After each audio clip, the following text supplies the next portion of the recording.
Attitude on the night. Oh, look at my arms. Yeah.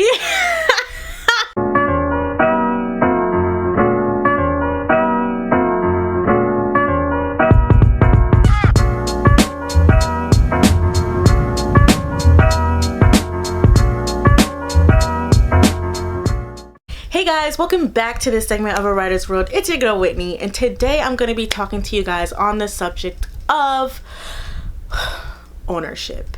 Now, I'm going to take a different type of route of ownership, and I'm sure we can all assume that ownership is the act of owning something, to possess something, or to have, legal rights over a property, over a piece of land, over yada yada whatever, right? I want to talk about ownership in the sense of taking responsibility and declaring yourself the rightful owner of your faults. That was different. So when I say that, I want to say that I believe that we all are obviously not perfect, right? We all have our own faults. We all have different insecurities. We have different things that might be wrong with us. We even might have, I guess character faults that just are not the best, and some certain things that we would like to change for ourselves, right? But even though we may have these faults may also come along with good things, I suppose. And I suppose when I say good things, I'm saying within moderation, they are great. But once that exceeds the line, they are horrible. Now, let's just talk about for a second taking ownership of who we are, taking ownership of our faults. If you're interested in what I have to say about ownership, then just keep on watching. Okay. So I wrote down a list of a couple of faults that I obtained as I grew up, as I got older, and as I've been told multiple times by multiple people, right? So I know that, of course, I'm not perfect. There's certain things wrong with me, and I know that there are certain different characteristics that I would like to change or I would like to moderate for myself. Now, this isn't to offend anybody. This isn't to say oh, everyone is evil. I don't know. I'm just trying to cover my bases so that some people don't get offended, right? Because I'm not trying to say that, oh, everyone needs to change themselves because y'all are all whack. That's not what I'm saying at all. What I'm saying is that I am trying to take responsibility of my downfalls. And in order to do that is first that you have to speak them into existence. You have to assess the downfalls first off, and you also have to make a change. Now, when I say those three things, I want you to keep that in your mind. We're going to declare, we're going to assess, and we're going to change, right? So just to go over who I am as a person, or let me say what my faults are as me, myself, and I, Miss Whitney, I have written down a total of 5 faults. I know I may have more, I might have less, it may not be the same faults now. Just to give you a list of my faults, and then we're just gonna dive right on into it. I can be confrontational, I can be too selfish, I can be dramatic, I can allow my emotions to get to me too much, and I can also be too kind, right? And I know you're probably thinking, too kind, girl, what the hell? But hear me out, right? What I'm trying to do is to allow everyone to think about what they want to change and take ownership of that change. Declare that fault as an issue, assess it, say, is it really that bad, or do I just need to modify it, and make the change. That's actually a really great slogan for ownership. Declare, assess, change. So moving on to my first fault of being too confrontational. First, I had to really sit there and analyze myself, can I be too confrontational? And the thing that was going on in my head was I feel like if confrontation needs to be done, I don't understand why people have a problem with confrontation. You get your problem solved, you get to hear the other person's perspective, you get to see everyone else's point of view, or not even only that, but you get to the true story of what's really going on. Instead of hearing it from everyone else, you go to the person directly, you handle your problems with that person directly, and then it's just it. And if it's fixed, it's fixed. If it's not, then y'all go your separate ways. That's all it is. So to add a good aspect and a bad aspect, I'm going to put confrontation in this kind of umbrella, and we're going to break it up, right? So some good aspects of confrontation is that you get the problem solved. You are not afraid to handle your problems, and you are able to assess this situation firsthand and be strong enough to deal with it, right? Some bad things about being confrontational, that you could potentially cause more problems if there were not even any problems to begin with. So say you were feeling some type of way about a problem, and then you address the person and you're like, hey, I didn't like that you did that. Why would you do that? And then you just went off. Like, that person was probably like, yo, I was cool with you, but now I'm not, because you just came at me sideways. I didn't appreciate that. We're good. You know, like, don't talk to me no more. Like, you could really tarnish some friendships by being too confrontational. You could also like really make people be, you know, tense around you, because they're like, oh, I'm not about to, you know, I have to act this certain way around them, or I have to be careful because they're either going to be super petty or they're going to confront you about something that was never even that intention from the beginning. So that is one step, or one fault that I would have to say is something that I struggle with. I can be too confrontational. Like, I am just ready to let everyone know who they are and how they're feeling, or what it is that they're going through and what my perception of it was, to the point to where I don't listen. And the good part for me about being confrontational is that I'm never afraid to handle an obstacle or a problem, especially if I see that it is needed. So that is me about being too confrontational. Going on to selfishness, right? I was told that me as a person is not overall selfish. Selfish is not a characteristic that would be put into the list. However, when I am selfish, because everyone has elements of being selfish to an extent, right? Whether they're good or bad. When I'm selfish, I am extremely selfish. I feel like that is like a huge fault on my part, because I'm like, so how do I stop that? Because I don't know how I can not be selfish a little bit, but I could be selfish a lot of it. So some good things to know about being selfish is that you are taking yourself into consideration. If no one else is taking you into consideration, you are doing that for you. You are considering your health, you're considering your mindset, you're considering what makes you happy. And that is very vital and key when it comes to having the healthy and good level of selfishness. Now, a bad way that you can be selfish is if it is all consuming and you are self-centered. There is a line between a healthy selfishness, and then there's a line where you become self-centered, where you don't consider anybody else at all. Like holding the door for someone and you just let it slam. That's a bit well, that's rude. That's rude. So those are aspects of selfishness that I suffer with, because I do take myself into consideration, and it's a healthy selfishness. However, with certain situations, it depends on the level of selfishness that I will accrue. So that's one thing that I feel like I need to focus on. Third, dramatic. So I've always been, I don't want to say I've always been dramatic, but I've always been sensitive. You know what I mean? So like with sensitivity comes the element of dramatic or drama, because some people may not view your problem as an issue. So they say, why are you being so dramatic? Why are you being so sensitive about this problem? Like you're blowing this out of proportion. Bad element of being dramatic, right, is blowing things out of proportion, blowing situations that could remain small into something that is much bigger. Right?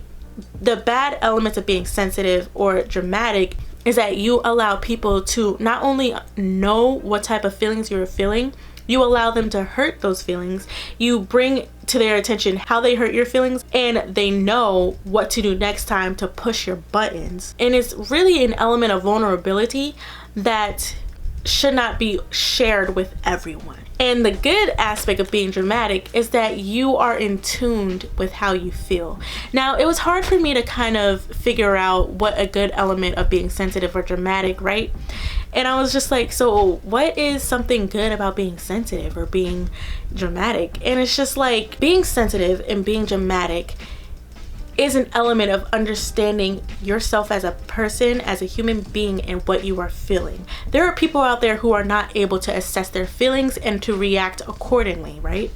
So being sensitive or being dramatic, the good aspects of that allows you, or it doesn't allow you, but this characteristic, you are able to assess your feelings. You're able to put it in different boxes and say, I am feeling angry, but I'm also feeling super sad, where I'm also feeling alone, and I'm also feeling like you did not take that into consideration, and I feel like you neglected me.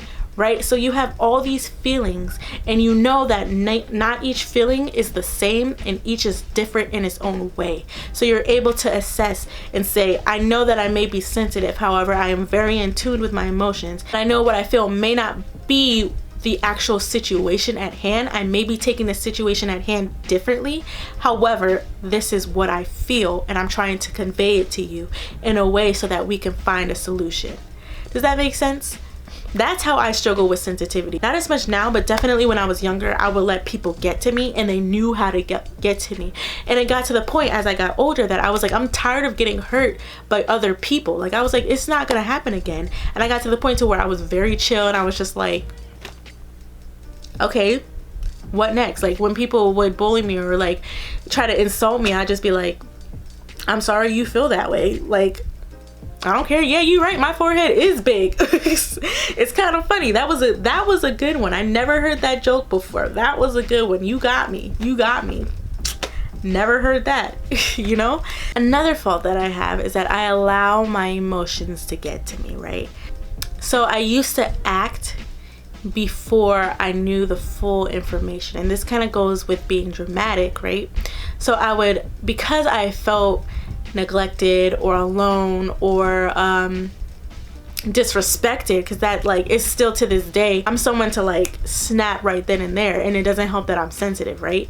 So let me just tell you some things that make me feel like when I feel like I'm disrespected. Like, if someone steps up to me, like say we're arguing and like we have two people right here and we're yelling or we're talking to each other back and forth and we're arguing, and they step to me, that's disrespectful to me, because it's like, why are you in my personal space?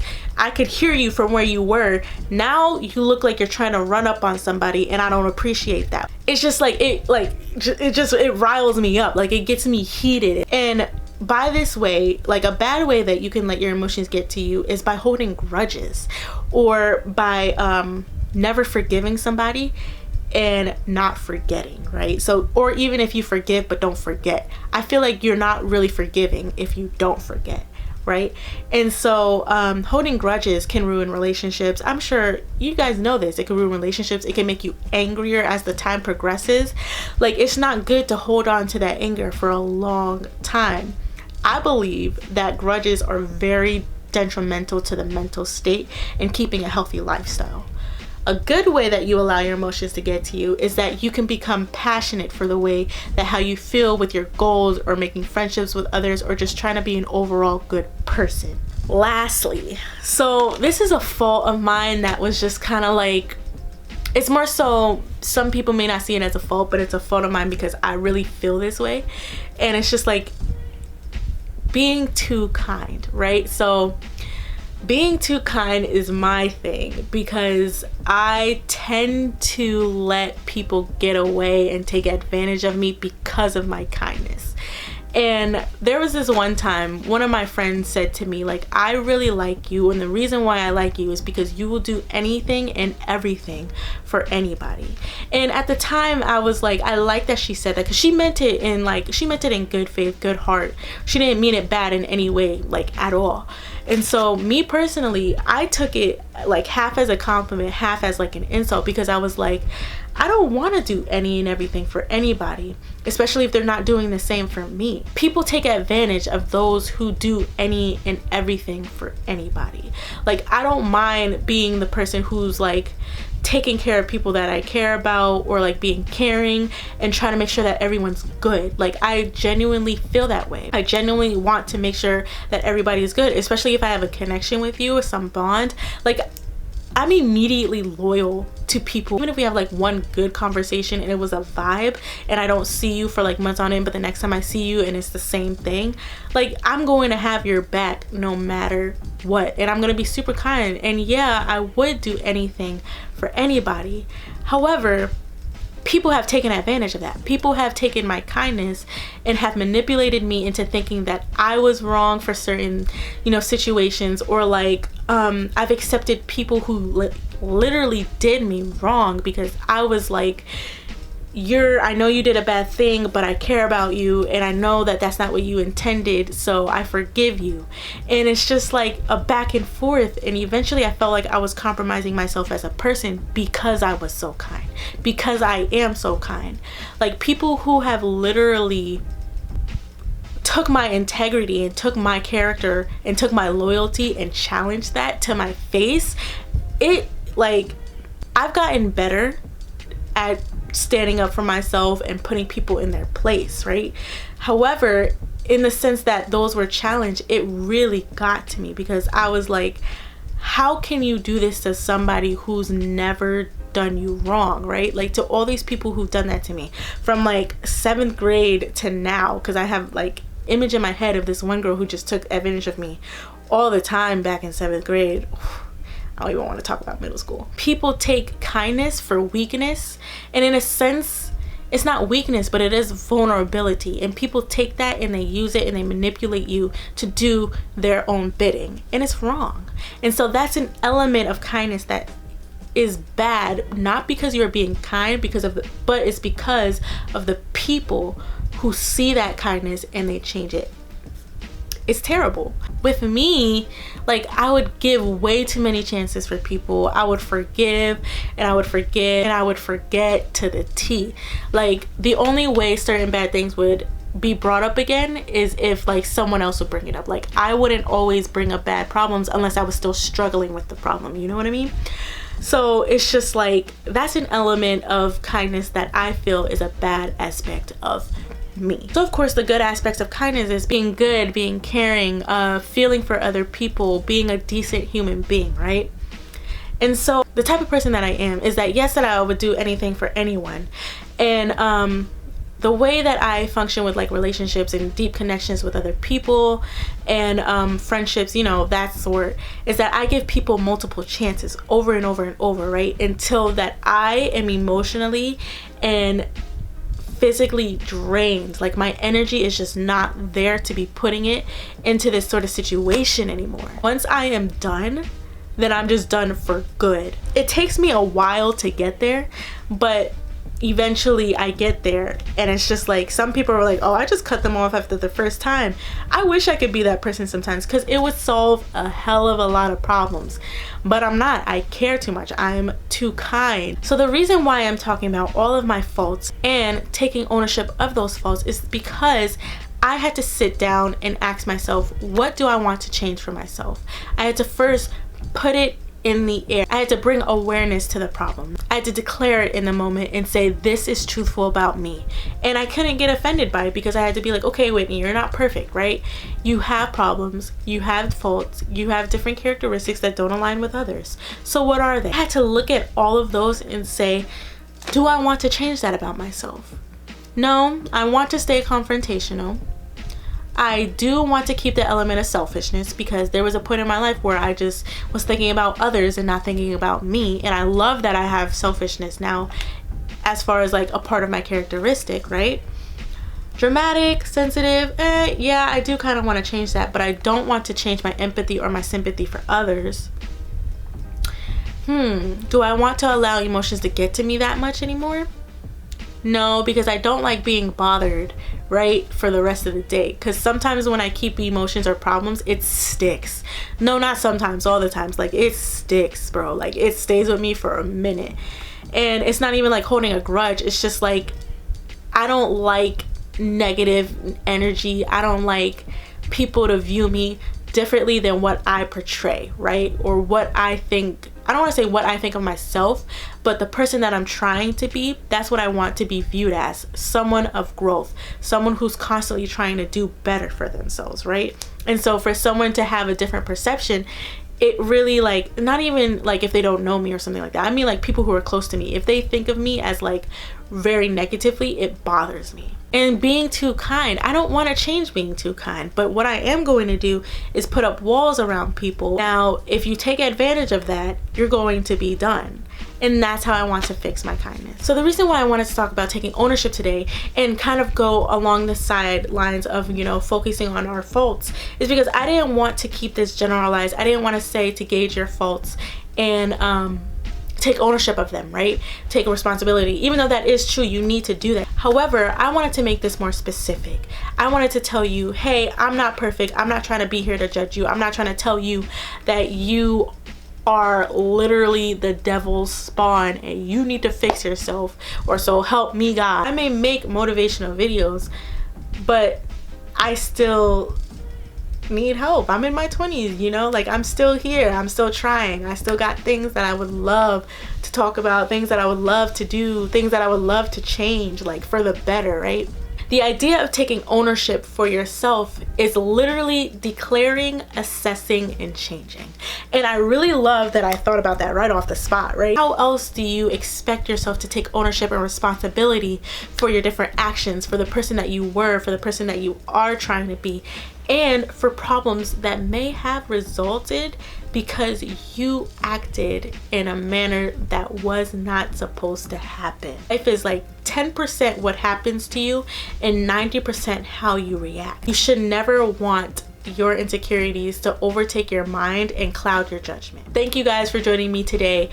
I really wanted to get this out because I struggle with my own insecurities, my own faults, and I hope that maybe I reached out to somebody and maybe you can relate in some way, shape, form, fashion, whatever it is. I hope maybe you would learn to take ownership of your faults, mediate them, moderate them, and say, do I want this to remain? Yes or no? I want to remain confrontational, but I guess I need to mediate it, right? I guess I need to modify the way that I'm confrontational. Don't forget who you are. Don't forget, decide, commit, and succeed. Come back to see your girl Whitney again. Subscribe, and don't forget to hit that notification bell so you never miss when I post a new video. Thanks, guys.